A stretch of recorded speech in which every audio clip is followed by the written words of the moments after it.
नवरात्रि का नवा और अंतिम दिन माँ सिद्धिदात्री को समर्पित है। माँ का ये स्वरूप सिद्धियां और शक्ति देता है। वो अपने भक्तों को आध्यात्मिक उन्नति प्रदान करती हैं।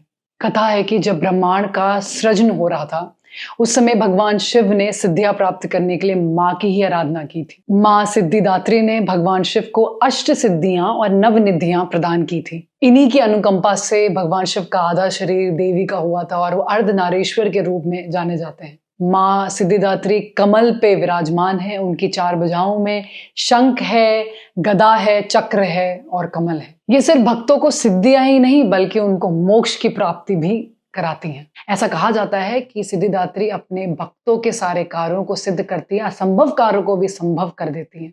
माँ सिद्धिदात्री हमें ये सिखाती हैं कि जीवन की सफलता सिर्फ भौतिक चीजों को पाना नहीं है बल्कि आत्मज्ञान की पूर्णता भी है। माँ हमसे कहती हैं कि जो सच्ची शक्ति है वो स्वयं को पहचानने से आती है, खुद को पहचानने से आती है और खुद को पहचानना सर्वोत्तम ज्ञान है। वो हमें प्रेरित करती हैं कि हम अपनी क्षमताओं को समझें और अपने अंदर छुपे हुए इस दैविक बल को जगाएं। जब हम भीतर से सिद्ध होते हैं तभी हमारा जीवन वास्तविक रूप में पूर्णता की तरफ जाता है। माँ सिद्धिदात्री की शक्ति को अपने जीवन में जगाने के लिए आज ध्यान करें, अपनी आंखें बंद करें और ऐसी कल्पना करें जैसे आपके दिल में कमल का फूल खिल रहा है। उस फूल के प्रकाश से आपका पूरा जीवन प्रकाशित हो रहा है और मन ही मन इस चीज को जापें कि आप संपूर्ण हैं। मेरे अंदर दिव्य प्रकाश प्रकाशित हो गया है। नवे दिन की यही तो साधना है, अपने अंदर छिपे हुई पूर्णता को समझना। इस जीवन में बाहरी कोई भी चीज हमें पूर्ण रूप से सेटिस्फाइड या कंप्लीट नहीं कर सकती।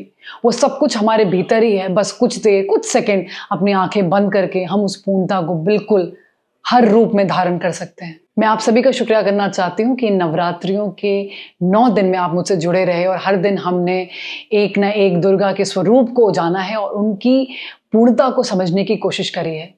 एक अच्छा भक्त, एक अच्छा साधक वही है जो जिसकी भक्ति करे और थोड़े गुण उनके शरीर में उनके जरूर आए।